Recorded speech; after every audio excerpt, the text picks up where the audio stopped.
When you're a kid, you're most proud of that ashtray that you make for your mom. You know, your mom loves it.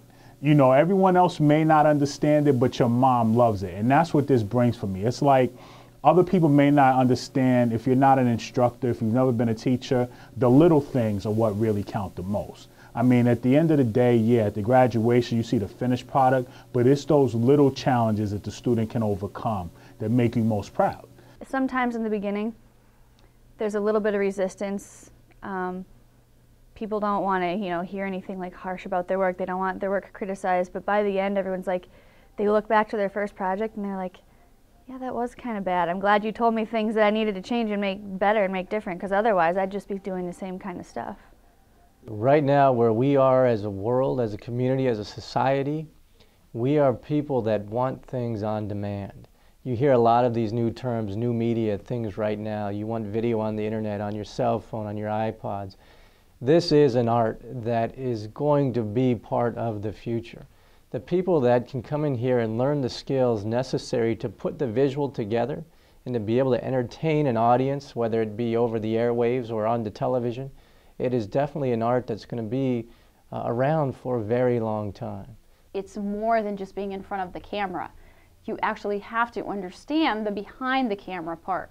In the studio, in the control room, you have to understand that so that you can be a better person in front of the camera. So yes, I think as a TV production person also, even when we go out there and shoot packages, interview people, you're always thinking, what's a better angle? What about my video? And that's how you put your story together. So you do have to think as a TV production also. All right, my nose ring is out. Because I always forget to take it out. It's out. I don't know. Oh, and her relationship status, Paula? Oh, wait. No, it's not. I didn't add the brakes yet. Bracelets off. 24 plus 8 is 32.55. I can't tell. She's about these are like tied onto me. Can you please tell them? Yeah, you come up with a teaching philosophy, and then you're able to kind of spread it like a virus amongst other people. And when you have students, you can teach them that philosophy and show them some things that they may have never thought about, or even people in the business no longer think about, or it's kind of an opportunity to really mold minds and create and continue a legacy in a sense of things that I was able to do and things that I was able to see and come up with my own angle on it. Teachers, send us all your friends are on the PIT's website. Everybody's doing it. We've got contest info, music news, and live streaming. So give in to the peer pressure and go to 945thepit.com. So once I really felt I knew it inside and out again, I thought back to my original premise, which was someday I would love to open a school to teach people what I wish somebody had taught me when I was beginning. Especially a teacher in this field, you really work both your left side and your right side of the brain, because you've got the teacher side and the grading side, but you're grading things that are subjective. They are art. I mean, there are some things like news packages or some things that have to be done by the letter, but especially music videos, those are very creative, those are very subjective. Finally, in 1973, opened this school, and we started with very humble beginnings.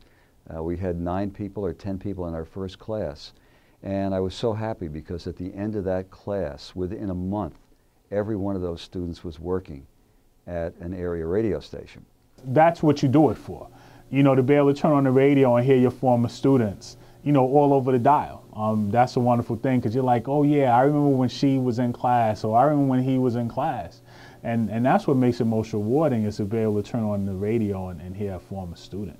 It's art, but it's also challenging art, because if you're a painter, you actually have something that you're painting. If you put it in a museum, people might look at it, might not look at it, but when you're in front of a camera, you have thousands of people tuned into you at the same time. You guys know that when we're rolling, there is no cutting the show. So whatever it says on paper, you just got to roll with it.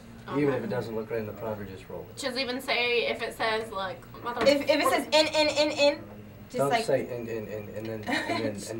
Just try to avoid it. Okay. Or just play it off. If you start to stutter, just start making up words. Like, give me this one. What?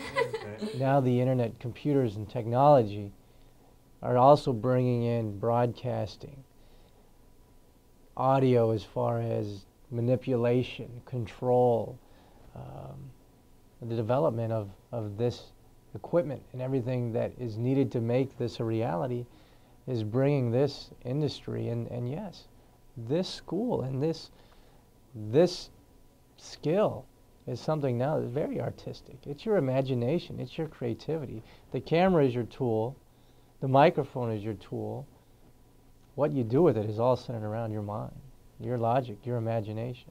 So yeah, it's all about the arts. What? Oh, that's not good enough. Have you seen? Yeah. No, I haven't. I know what you're Have you seen the scene on that? You're good. I would extra expect standout that. there that, you know. Yes, Actually, thank you. I just saw Superbad the other day. Yeah, don't ignore us. This is a reshot. It wasn't supposed to be. No, it wasn't supposed to be. Well, I think You know, teachers can learn from their students. Students can also be teachers as well. And they not only teach me things, but they also teach each other. And I really enjoy when they start to learn, you know, all different processes. And then they start helping each other. And they start becoming teachers for each other. And that's also really fun to see too. Television and this industry, audiovisual world, now has been coined the new media. Everyone wants TV on their iPods, their cell phones, on the internet. You can't go to a web page right now and not see something moving, some kind of animation or a video, YouTube, MySpace. Television is everywhere. It's kind of like now I got some mini me's running around. So, you know, Sugar Bear never dies, he just multiplies. Very much like a snowball rolling down a hill. It starts very small and it's slow to gather size. But the snowball is getting much bigger now and it's rolling faster. There's always going to be a talk show. There's always going to be a need for a host. There's weather, sports, you know.